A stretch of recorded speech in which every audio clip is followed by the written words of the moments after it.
नमस्कार दोस्तों, बहुत बहुत स्वागत है आपका अपने YouTube channel online study centre में। और मेरा नाम है करण।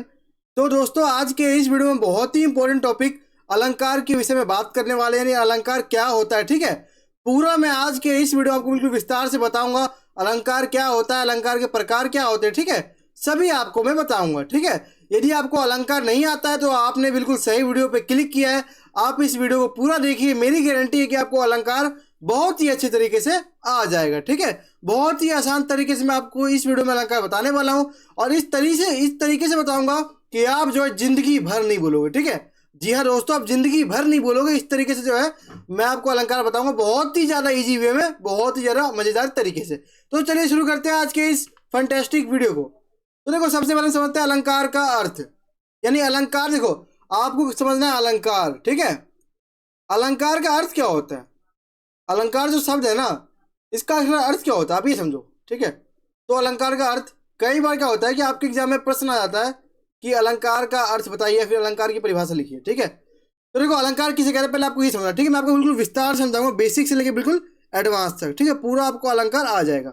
देखिए, अलंकार शब्द दो शब्दों से मिलकर बना है, अलम जमा कार, ठीक है। अलंकार शब्द की अगर हम बात करें तो ये दो शब्दों से मिलकर बना है। पहला क्या है? अलम, और दूसरा क्या है? कार। और अलम का क्या अर्थ होता है? अलम का अर्थ होता है आभूषण या गहना, ठीक है। अलम का अर्थ क्या होता है बच्चों? आभूषण या गहना, जो भी सजावट के लिए यूज करते हैं। जिस प्रकार स्त्री अपनी सुंदरता को बढ़ाने के लिए आभूषण या गहने पहनती है। आप सामने चित्र देख सकते हो, ये एक स्त्री, एक महिला है। देखो, महिला वैसे भी सुंदर होती है, लेकिन जब महिला जो है जब श्रृंगार करती है, फिर कह सकते हो जब जो है आभूषण वगैरह पहनती है, गहने वगैरह पहनती है, तो उनकी खूबसूरती जो है कहीं ना कहीं जो है और ज़्यादा बढ़ जाती है। तो इसकी बात की गई है यहाँ पे। आप ऐसा मत लिखना, लेकिन आप ये समझो इसका अर्थ तो ये है अलम प्लस कार। और अलम का अर्थ क्या होता है बच्चों? आभूषण या गहना। आभूषण या गहना होता है। तो जो है ना, यहाँ पे आप ये समझो कि स्त्री, जैसे मान लो जिस प्रकार स्त्री होता है, तो स्त्री को जो है उसका जो गहना, जो आभूषण होता है वो उसको सुंदर बनाता है। तो ठीक उसी प्रकार काव्य की शोभा बढ़ाने वाले तत्व को अलंकार कहते हैं। ये बच्चों दोस्तों बहुत इंपॉर्टेंट पॉइंट है, इसको नोट कर लो आप कि काव्य की शोभा बढ़ाने वाले जो तत्व है ना, उसको अलंकार कहते हैं, ठीक है। ये बहुत ही इंपॉर्टेंट, आपको ये परिभाषा लिखना है, ठीक है। ये तो मैं आपको समझाएंगे, लिखा है जिस प्रकार जो स्त्री जो है अपना सुंदर दिखने के लिए जो आभूषण पहनती है, तो ठीक उसी प्रकार जो काव्य होता है ना, जैसे मान लो मैं आपको बताऊं, आपने जो है क्लास 12th में या क्लास 10th में आपने कहीं भी मान लो आपने जो कविता आपने पढ़ी होगी कविता, तो कविता में आप देखते होगे पूरा एक तरीके से लिखा होता है पूरा, तो वो क्या है? काव्य। तो जब हम काव्य की सुंदरता बढ़ाते हैं ना, जो ऐसा तत्व जो काव्य की सुंदरता को बढ़ाए, उसकी शोभा को बढ़ाए, तो उसी को हम अलंकार कहते हैं। जैसे आप अनुप्रास अलंकार, उपमा अलंकार, उत्प्रेक्षा अलंकार, इस सभी अलंकार के बारे में विस्तार से जानेंगे। पहले आप इतना समझ गए कि अलंकार का अर्थ क्या होता है। सब शाब्दिक अर्थ की बात करें तो अलम जमाकार से बना है, आभूषण या गहना इसका अर्थ होता है, ठीक है। जिस प्रकार स्त्री अपनी सुंदरता को बनाने के लिए जो है कहीं ना कहीं जो है आभूषण पहनती है, तो ठीक उसी प्रकार जो है काव्य की जो सुंदरता यानी काव्य की जो शोभा बढ़ाता है ना, उस तत्व को अलंकार कहा जाता है। अब हम समझते हैं, बेसिक हो गया आपका क्लियर, ओके, ठीक है। देखो, अलंकार के भेद यानी टाइप्स ऑफ अलंकार। अलंकार कितने प्रकार के हैं ये आपको पता होना चाहिए। तो देखो, ऐसे तो अलंकार आपके 3 प्रकार के होते हैं। पहला आपका कौन सा है? शब्दालंकार, दूसरा अर्थालंकार, और तीसरा होता है दोस्तों उभयालंकार, ठीक है। उभयालंकार, ठीक है। तो देखो, मुख्यतः जो है ना, हमें दो ही के बारे में पढ़ना होता है, शब्दा और अर्था के बारे में। उभयालंकार के बारे में जो है आपके सिलेबस में नहीं है, या फिर बहुत ही मतलब कहीं पूछा नहीं जाता इसके बारे में, इसलिए जो जो मेन है ना वो हम पढ़ेंगे, शब्दालंकार और अर्थालंकार के बारे में। देखो, नाम है शब्दालंकार। देखो, इसका अर्थ क्या है? देखो, जहां पर हम अलंकार की पहचान ना शब्द के आधार पर करें, मतलब जहां पर हम शब्द देखें और बता दें कि यहाँ पे ये अलंकार है, तो उस वैसे अलंकार को जो है हम शब्दालंकार कहते हैं। और शब्दालंकार के अंदर जो हमारे 4 अलंकार आते हैं प्रमुख: अनुप्रास अलंकार, पुनरुक्ति प्रकाश अलंकार, यमक अलंकार और श्लेष अलंकार। अब इन चारों को समझते हैं विस्तार से। देखिए दोस्तों, पहला हमारा है अनुप्रास अलंकार, ठीक है। देखो, मैं आपको बिल्कुल मजेदार ट्रिक बताने वाला हूं, बहुत ही अच्छा तरीका। आप क्वेश्चन देखोगे और यूं का यूं टिक लगा रहोगे, आपका आंसर बिल्कुल सही जाएगा, ठीक है। बहुत ही आसान तरीके से बताने वाला हूं, बिल्कुल ध्यान से समझना। देखो, अनुप्रास अलंकार की बात करिए कहाँ होता है। देखो, जहां एक ही वर्ण की आवृत्ति एक से अधिक बार हो। जी हाँ दोस्तों, आप समझ लो, यहाँ पे एक ही वर्ण की बात चल रही है। देखो, शब्द और वर्ण में फर्क होता है। शब्द जैसे मान लो अलंकार शब्द लिखा हुआ है, लेकिन ये किस अलंकार लिखा किससे गया है? आ लिखा गया है, ला लिखा गया, जो वर्ण है छोटे छोटे, इनसे मिलकर लिखा गया है, का से, रा से। तो ये जो वर्ण है ना, जहां पर एक ही वर्ण की आवृत्ति जो है वो एक से अधिक बार हो तो वहां पर अनुप्रास अलंकार होता है। उदाहरण की बात करो, देखो बच्चों, चारू चंद्र की चंचल किरणें खेल रही हैं जलथल में। चारू चंद्र की चंचल किरणें खेल रही है जलथल में। अब यहाँ पे देखो अनुप्रास अलंकार कहाँ पे, देखो यहाँ पर देखो आप देख सकते हो चारू, यहाँ पे चा वर्ण है, फिर आपका चा आ गया, फिर आपका चा आ गया, यानी कि 3 बार जो है चा वर्ण की क्या हो गई, यहाँ पे आवृत्ति हो गई। यानी कि देखो यहाँ पर चा वर्ण की आवृत्ति एक से अधिक बार हुई है, इसलिए हम कहेंगे यहाँ पे अनुप्रास अलंकार है। अब क्या समझे बच्चों, देखो देखो सीधी सी बात है, जहां पर ना वर्णों की आवृत्ति हो, तो यहाँ पर देखो चा वर्ण की आवृत्ति हो रही है, चा यहाँ पे है, चा यहाँ पे भी है, चा यहाँ पे भी है, चा वर्ण यहाँ पे लगातार आ रहे हैं, तो यहाँ पे हमारा क्या हो जाएगा, अनुप्रास अलंकार हो जाएगा। ठीक है, अगला समझते हैं। बहुत ही इजी था अनुप्रास अलंकार, बहुत ही आसान है बच्चों, बहुत ही ज्यादा। अगला आता है हमारा पुनरुक्ति प्रकाश अलंकार। देखो जिस प्रकार आपने समझा अनुप्रास अलंकार को, थोड़ा सा फर्क है, बिल्कुल नाजुक सा। देखो अनुप्रास अलंकार में क्या होता है कि शब्दों की आवृत्ति होती है, वर्णों की आवृत्ति होती है, और पुनरुक्ति प्रकाश अलंकार में क्या होता है दोस्तों कि जो है आपके शब्दों की आवृत्ति होगी, यानी समान शब्द जो है जब एक से अधिक बार आता है तो वहां पे पुनरुक्ति प्रकाश अलंकार कहते हैं। जहां एक ही शब्द की आवृत्ति एक से अधिक बार हो, उसका अर्थ भी समान हो, यानी शब्द की आवृत्ति तो होगी और उसका जो मीनिंग होगा, जो उसका अर्थ होगा वो भी समान होगा, तो वहां पर पुनरुक्ति प्रकाश अलंकार होता है। ठीक है, उदाहरण की बात करें तो सुबह सुबह बच्चे विद्यालय जा रहे हैं। अब यहाँ पे देखो सुबह सुबह है ना, देखो सुबह सुबह जो शब्द है ये 2 बार आया, लेकिन दोनों सुबह का मतलब एक ही होता है। देखो यहाँ पर सुबह शब्द 2 बार आया, लेकिन जो है दोनों सुबह का अर्थ एक ही होता है। मतलब देखो इसमें क्या है कि शब्दों की आवृत्ति होगी, शब्द जो है पूरे सेम टू सेम एक से अधिक बार आएंगे और उनका अर्थ भी बिल्कुल वही रहेगा। देखो सुबह का मतलब सुबह ही होता है, इस सुबह का मतलब भी सुबह ही होता है, यानी सुबह सुबह बच्चे विद्यालय जा रहे हैं। ये हमारा हो गया पुनरुक्ति प्रकाश अलंकार। अब देखिए दोस्तों, आपका अगला है यमक अलंकार। ठीक है, यमक अलंकार, इसको समझते हैं।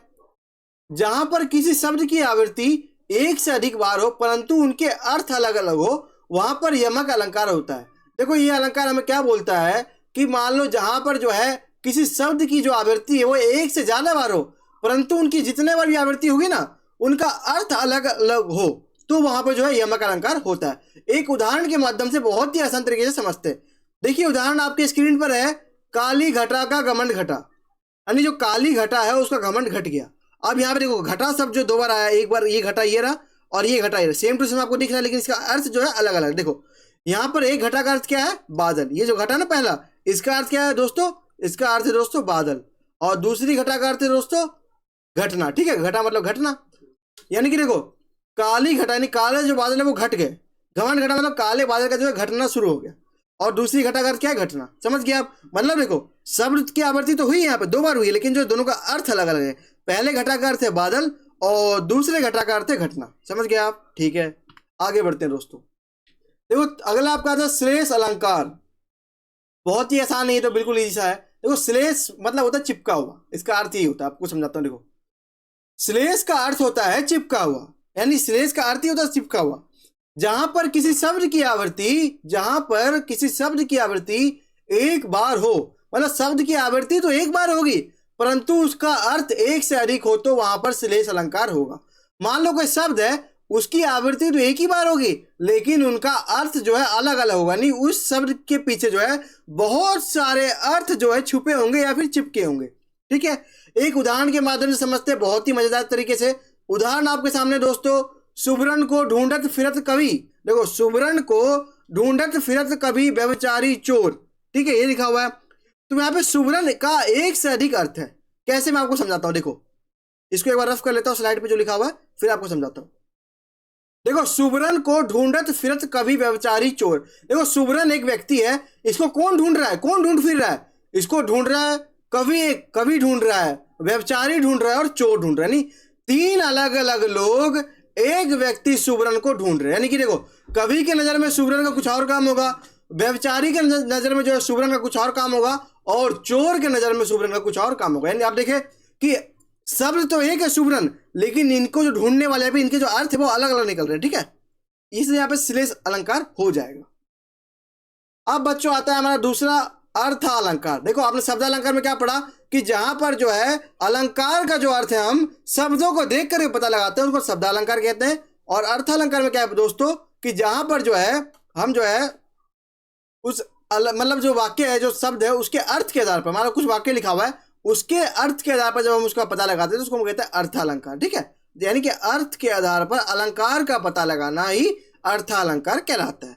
अब अर्थालंकार में जो है आपके ये सारे वेद आप समझ सकते हो। देखो इतने प्रकार होते हैं आपके मुख्यतः। पहला आपका उपमा अलंकार, दूसरा रूपक अलंकार, तीसरा उत्प्रेक्षा अलंकार, चौथा आपका है अतिशयोक्ति अलंकार, पांचवा आपका है मानवीकरण अलंकार, और छठा है दोस्तों आपका विरोधाभास अलंकार। आप समझते हैं हम एक एक करके।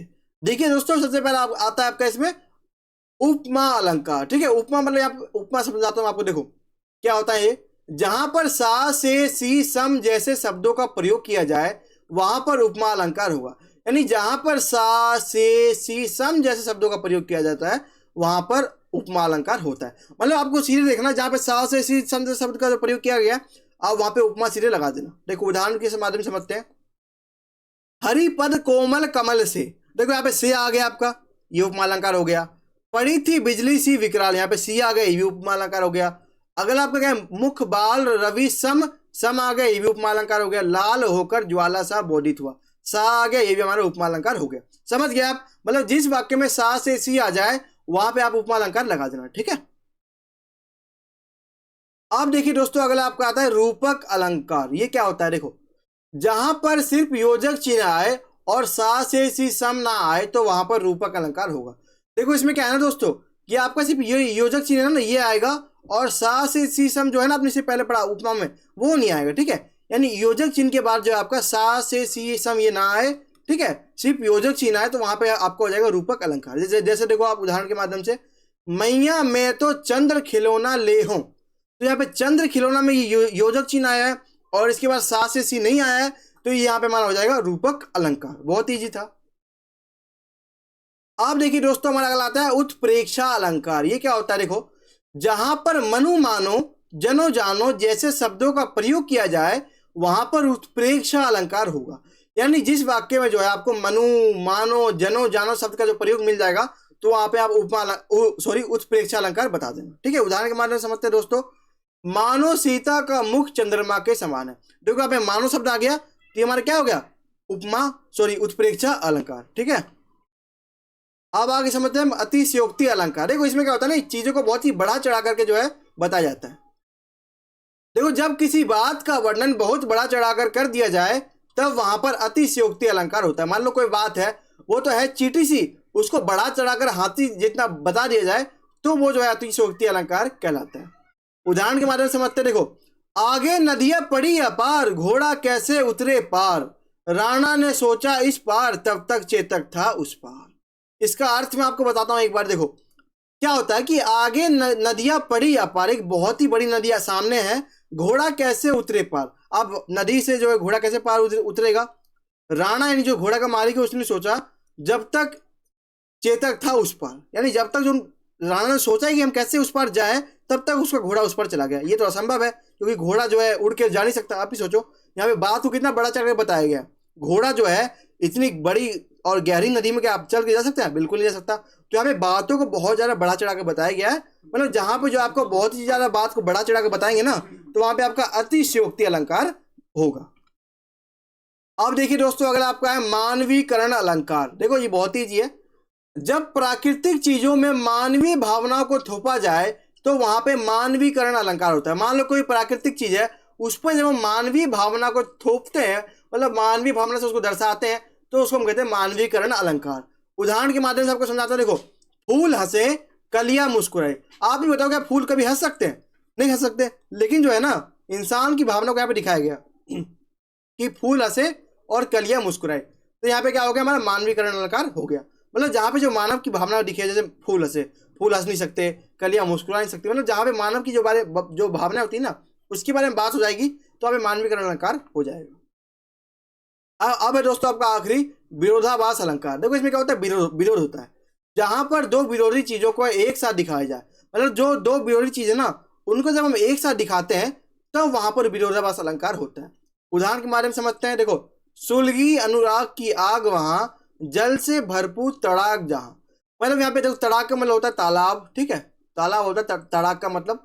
तो हमें क्या बताया गया कि सुलगी अनुराग की आग वहां जल से भरपूर तड़ाक जहां, मतलब आप ही सोचो, क्या आग जो है वो तालाब में लग सकता है? नहीं लग सकता, दोनों विरोधी चीजें। क्या पानी और आग कभी मेल हो सकता है? पानी प्लस आग का कभी मेल हो सकता है? नहीं हो सकता। तो यहाँ पे क्या है, विरोधाभास अलंकार, मतलब कभी पानी और आग दोनों कभी मिल ही नहीं सकती। तो ये हमारा क्या हो गया, विरोधाभास अलंकार। मतलब समझ सकता है, पानी है जो है और जो आग है, क्या पानी और आग कभी मिल सकता है? नहीं मिल सकता। पानी अलग है, आग अलग है, दोनों मिले पानी में कभी आग लगेगा? नहीं लगेगा। ठीक है, तो यहाँ पे विरोध हो रहा है, तो ये हमारा विरोधाभास अलंकार हो जाएगा। तो दोस्तों यह था हमारा आज का वीडियो। तो आई होप सो कि आपको जो है वीडियो पसंद आया हो। पसंद आए तो वीडियो को एक लाइक जरूर करें और जो है अपने दोस्तों के साथ शेयर करें। चैनल पे नए हैं, चैनल को सब्सक्राइब करें, बेल आइकन पर क्लिक करके ऑल पे सेट कर लें। ठीक है, बेल आइकन पर आप क्लिक करोगे, आपके सामने 3 ऑप्शन आएगा, आप ऑल पे क्लिक करके सेट कर लें, जिससे क्या होगा कि हमारी जो नई वीडियो हम बनाएंगे उसका नोटिफिकेशन है आपके पास जल्द से जल्द सबसे पहले पहुंचा दिया जाएगा। और कमेंट में अपना फीडबैक जरूर बताएं कि आज का आपको वीडियो कैसा लगा। ठीक है, तो फिर मिलते हैं अपने अगली किसी और वीडियो में। तब तक के लिए सभी को थैंक्स फॉर वॉचिंग। जय हिंद, जय भारत।